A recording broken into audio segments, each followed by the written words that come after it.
A couple of notes and then we're going to get back to them. But one is, anytime you see the word servant in the New Testament, you could equally use the word slave. Some translations talk about this as the slaves. Others use the term servants. We'll get back to that. At the end of this reading, though we didn't include these verses for Sunday morning, Jesus has this place where he says, if you're a diligent person, you'll be rewarded. But the part that they cut out of the lectionary says, and what if he finds you not waiting?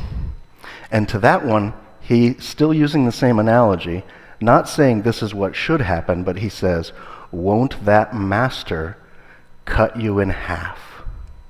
And again, we'll kind of get back to that. Be dressed and ready for service and keep your lamps burning, like servants waiting for their master to return from a wedding banquet, so that when he comes and knocks, they can immediately open the door for him. Luke 12:35 and 36. When I was in high school in Ellenwood, Kansas, we had this teacher, his name was Mr. Strummel. And Mr. Strummel was a decent enough guy. He just didn't have time for anything that wasn't math. And occasionally, Mr. Strummel would go down to the hall to a different classroom because the physics teacher would drink 2 or 3 pots of coffee every day all by himself, and he always had a pot of coffee on, no matter what was going on. Mr. Strummel would sometimes get a little annoyed with us, particularly the boys. But there is a reason for that, and there's actually a photograph of this in my high school yearbook. But one time, I got everyone in class a photocopied mask of Mr. Strummel's face blown up and put them on popsicle sticks. And everybody did impressions of Mr. Strummel from Mr. Strummel's masks as we answered the questions in Mr. Strummel's voice. Another time I borrowed Mr. Strummel's keys and I went down to the theater and I grabbed a bunch of the ladies' Victorian dresses from the drama closet and then got all of the guys in class to put them on for the rest of the day. Anyway, Mr. Strummel sometimes would have to go down the hall to get a nice cup of coffee and probably as an excuse to take a break from us and chat up some other teacher for a bit. And he'd always say something like, look out for number 1. He had all of these kind of strange sayings that made it easy to lampoon him with the masks. And I'll be back in a few minutes. Do your work quietly at your own desk on your own sheets. Look out for number 1. But as soon as Mr. Strummel left the room, a very different sort of lesson unfolded, a lesson of mischief and misbehavior. Now, it was a very small and calm school in a small town, so everybody knows everybody else, as well as their parents and their grandparents and what car they drove and where they lived. And so you couldn't really get into too much trouble because everybody knew you. But my friends and I would quickly become the lookouts at the door, eager to seize the moment when the authority might momentarily be absent. Why? Because we knew that in his absence, chaos could erupt. People would often tamper with the grade sheets or write answers behind the pages that were covering the chalkboard. Erasers and paper airplanes soared into the lights. People pushed their heads outside the window of the 3rd floor, and other such nonsense would ensue. It was a game of dare and a test of juvenile courage. And the thrill came from the risk that Mr. Strummel would eventually figure out who did what. We'd be caught, and maybe the consequences could be heavy if we caught him in the right or the wrong kind of mood. Mr. Strummel's presence was somewhat significant to a bunch of kids that only weighed 130 to 140 pounds, and his angry gaze was funny to us, but his disappointment could actually stop us in our tracks. His wrath could also be swift and rather memorable. And with nothing at all to do on a Saturday, Mr. Strummel was happy to watch over detention if it meant some punk kid got just desserts. Obedience mattered. Yet amid our mischief, there was this one girl, Eva, who never worried about when Mr. Strummel might return. And why? Because Eva was so diligently doing her work faithfully and quietly every time. She was always prepared. When the call rang out that our teacher had started back down the hallway and everyone else scurried into their places, Eva was already at her desk, having already completed her work and prepared for whatever was coming next. And she did it all with her fingerprints noticeably absent from the various schoolroom crime scenes. She was always ready. How many of us live like Eva, and how many of us act like a 15-year-old Brad? How often in life do we find ourselves caught unready for the return? So absorbed in daily routine, so distracted by the regular noise of the world that we're not really spiritually vigilant, not really on guard. But Jesus gives us a very clear warning. Be dressed for action and keep your lamps burning. Now today, most of these translations in the modern world say, be prepared, be alert, be aware, be awake. But I prefer the much more word-for-word translation of the ESV and the King James here. It gives a literal version saying, let thy loins be girded up. Let thy loins be girded up. In the ancient times, people wore these really long tunics. And you could sort of think of it like a dress, but it's made with just one big giant sheet of cloth. And to gird your loins meant that as it was wrapped around you, you would then pull your robe up tight and pinch it all around the chest so it was off of your feet, and then you would tie a belt around it and cinch it, which would make it so your legs were freer. This was done to prepare yourself for action, for running, for work, for travel, or for battle. It was also seen as a symbol then of being alert, of anticipating something to come, of being ready and prepared. And here Jesus says to be ready for action, to gird your loins and keep your lights lit. Keeping your lamps burning represents vigilance, a readiness to serve or respond at any moment, even if it's dark. And think about it. In a world without electricity, a lamp wasn't just a source of light, but it was also a symbol of safety, of hope, and preparedness. Have you ever been in a place without any electricity anywhere around? It gives a very different meaning to those words, pitch black. Well, this used to be the complete norm for everyone and everywhere. A world where everything is hidden at night, and if your fire ever goes out, getting it started again could take an hour. Here, Jesus is urging us to adopt this mindset, to live with intentionality, with our spiritual lamps always lit, our hearts alert, and our minds prepared for whatever may come because of life. Like the night, it's unpredictable. He says, I will be coming back. I will return, so be ready. Now, I have to admit, today, I suspect most of us, at least, don't think about this much at all, the return of Jesus. And if we do think about it, we probably don't think it's something that would happen in our own lifetimes. But for the first followers of Jesus, this was a big worry that they would be caught unaware and he would just come back. The old Southern guilt trip might be worth more thought than I first believed. They ask, is this where you want to be when Jesus comes back? Dressed and ready. Be dressed and ready for service and keep your lamps lit, like servants waiting for their master to return from the wedding banquet, so that when he comes and he knocks, you can immediately open the door for him. It'll be good for those servants whose master finds them watching when he comes. And truly I tell you, he will dress himself to serve and have them recline at the table and come and wait on them. And it'll be good for those servants whose master finds them ready, even if he comes in the middle of the night, at the second or third watch. But understand this, if the owner of the house had known what hour the thief was coming, he wouldn't let his house be broken into. You also must be ready, because the Son of Man will come at an hour that you don't expect him.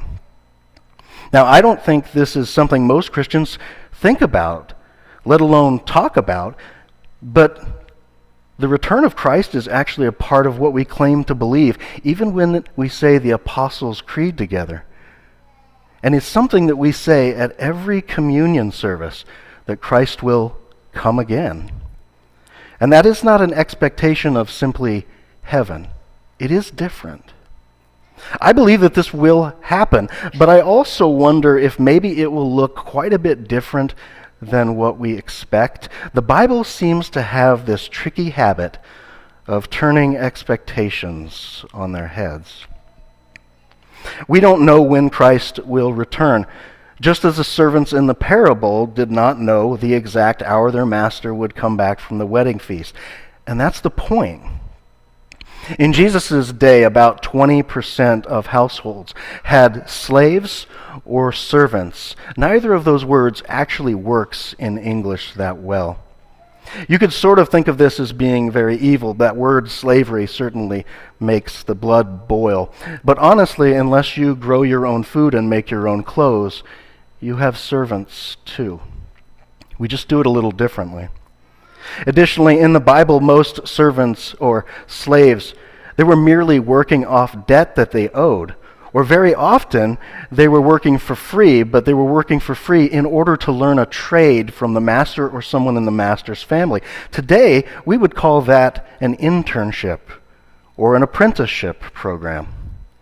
They also, as servants and slaves, always had end dates attached to their service, similar to a company contract. In any case, Jesus isn't saying you should have servants. He's just talking about a household where there are servants, because that is the world he exists in. Imagine the anticipation of those servants, waiting with lamps burning, hearts eager to welcome their master and friend or teacher, ready to serve, honor, to be a good employee, to please. They gird up their loins. They light their lamps, just in case the boss comes back a little earlier or a little later than they expect. Jesus highlights that those who are found watching, prepared, and faithful are blessed in some way. Now, this would be entirely normal for someone to say, but then things get weird. Next, Jesus says, when I come back and I find you ready to serve, I'm going to serve you instead. Verse 37, it says, it'll be good for those servants whose master finds them watching when he comes. Truly, I tell you, he, that's the master, will gird his loins. Have the servants recline at the table, and he, the master, will come to wait on them. The imagery of the wedding feast and the servants' readiness was familiar to Jesus' audience. They knew this one very well. Most weddings in the Hebrew and Jewish culture were very prolonged celebrations, often lasting several days, and they had no ending time set. Part of this is for really good reason. When people scattered about and were traveling between even relatively close locations, it took at least 2 days to go 50 kilometers. Now, I had to take this kind of idea into account on my vacation last month. It takes 3 days of at least 9 hours a day to drive to my mother's house. It can come up to 24 hours if you take the right route and get a little lucky. Then we drive another 6 hours to get to my Aunt Louise's house, then 1 more to get to my brother's house, and then we drive another 6 hours to get down to southern Missouri to the place where we're staying. If I'm traveling for around 10 hours a day for 4 or 5 days, I want to make sure at least I'm on vacation long enough to make that terrible drive and the terrible drive back worthwhile. Nobody goes for days of rugged terrain walking across the hills for a 2-hour event. And if people come that far to see you, it was a really big deal, and they wanted to make it memorable for everyone so that it was worth their while for the travel. And so at the time, the parties were often at least 3-day events. And still, you never knew when the festivities would end. That generally just depended upon when you ran out of wine. When might the master of the house return? It could be at any moment. And when the master of the house returned, he'd be tired. He'd be hungry. He'd be thirsty. What would a good worker do for their boss? Servants had to be vigilant, prepared to open the door at any hour, whether it was midnight or dawn. They took turns staying awake for days, hoping they would be the one to welcome in the boss when he comes. Their loyalty and their attentiveness demonstrated their devotion and how trustworthy they were. The imagery of the wedding feast and the servant's readiness was familiar to Jesus' audience. In fact, without those lamps lit, the master probably wouldn't even be able to find his own home in the first place. But Jesus takes this very familiar scene and flips it upside down. Instead of the servant serving the master, which just makes sense, he says that he will then serve all the servants. It's the heart of the gospel in a tiny parable. Jesus, the master, becomes the servant. And his promise is that those who stay alert, who remain faithful, who make it to the end without giving up on him and the idea that he is coming back, they will be rewarded with this special intimacy, reclining at his dinner table and being served food by him. Are we, as Christians today, generally speaking, living in that expectation? Are we so committed to our daily routines that we forget the importance of a kind of spiritual vigilance? Or are we like the faithful servants, watching and praying and ready so that when Jesus does return, we're not caught off guard, but instead we're prepared and joyful about meeting him? I like the way that Paul explains this to the Galatian congregation.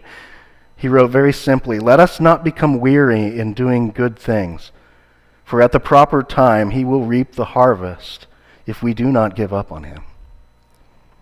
Although I don't feel as if this great return of Christ is going to happen in my own lifetime, that's sort of the point. We don't know. Moreover, I don't think we really know what it would look like. But we shouldn't forget that we don't know. And maybe even more to the point, you don't even have to think it's likely to happen in your lifetime, just that it's possible. If you heard a rumor that people in your neighborhood were all being robbed every night around 11 p.m., you might not think it would happen to you, but you would certainly consider it. Here, Jesus emphasizes that his return will be sudden, unexpected. Just as a homeowner would stay alert if they knew the hour the thief was coming, believers in Christ are called to this perpetual readiness. The thief in the night analogy underscores it. The thief's arrival is unpredictable, and so must be our vigilance. Are we doing good? Are we ready to meet Jesus? Maybe we need to heed that old, often disregarded warning. Is this where you want to be when Jesus comes back? I think the world would be a far better place if we just asked ourselves that question every once in a while. Be dressed and ready for service and keep your lamps burning, like servants waiting for their master to return from a wedding banquet, so that when he comes and knocks, you can open the door for him. It will be good for those servants whose master find them watching when he comes. Truly, I tell you, he will dress himself to serve. will have them recline at the table and come to wait on them. It will be good for those servants whose master finds them ready, even if he comes in the second or the third watch or at daybreak. But understand, if the owner of the house had known at what hour the thief was coming, he would not have let his house be broken into. You also must be ready, because the Son of Man will come at an hour you do not expect. The second watch and the third watch are the late night hours, were times of heightened vulnerability and when the animals were most active. The danger was real, and so was the need for a constant watchfulness. Jesus is asking us to adopt the same posture in our spiritual lives, always prepared, never complacent. In the portion that is not included in our reading, Peter speaks up and he says, "Lord, is this lesson for us or is it for everyone?" And he reveals a common concern. Does this call to readiness apply to everyone, or is it just for the disciples for some special period of time? And Jesus responds with a powerful illustration: the faithful and wise steward entrusted with responsibility. The steward is a model of faithfulness, feeding those under his care at the right time, living righteously, staying alert. The message is for all. Are we faithful stewards of what God has entrusted to us? Our times, our talents, our relationships, our resources, all of these are gifts from Him. Are we using them to serve Him and others? Are we alert to opportunities to act with compassion when they come up? When Jesus returns, will He find us faithfully doing what we should? In the next section following our reading, Jesus' words take that sobering turn, and He warns now about the servant who doesn't pay attention. He warns that if the servant begins to think, "My master delays his coming, maybe he's not coming back," and neglects his duty or becomes selfish or indulgent or careless, he faces severe consequences. And then he says, "Will not the master cut him in two?" And it is harsh sounding, incredibly harsh. But it underscores the seriousness of neglecting responsibility. It should also be noted here that this is just a figure of speech. This is like my brother saying, "Bradley, if you don't do the dishes, Mom is going to kill us." Trust me, Mom, Dad, they aren't going to kill us. It just means you'll be in big trouble. But this is how Jesus speaks of those who aren't ready. They'll be cut in two. They'll be in trouble. So don't be that person, He says. Instead, just be ready. Yet for the faithful, those who are vigilant and obedient, there is a promise of a reward. Blessed is the servant whom his master will find doing good when he comes. Luke emphasizes that faithfulness in the small things leads to greater responsibility and ultimately greater joy. And so Jesus finally concludes this little pericope, this little section, with a very vital principle. To whom much is given, much will be required. And it echoes the gospel's call for stewardship and awareness. Every resource, every opportunity, every gift is in divine trust and on loan. We are accountable for what we do with everything we have. And this is not meant to evoke fear from people. That is not the intent. It is intended to inspire responsibility and love. When we recognize that Jesus could return at any moment, our lives should reflect that expectancy, living with purpose, living with devotion, being ready. When Mr. Strummel returned to his classroom, Eva's faithfulness meant that she could sit down peacefully, knowing she was prepared. Similarly, Jesus, our teacher and our Lord, is returning. Will He find us watching? Will He find us faithfully serving? Will He find us ready? Or will we be caught unprepared, distracted by the regular chaos of life? The choice is ours. Let us live each day with our lamps burning brightly, our loins girded for action, and our hearts eager to serve. Because when Jesus comes again, we want to be found waiting, joyful, ready, and eager to welcome the King. Two sayings come to mind.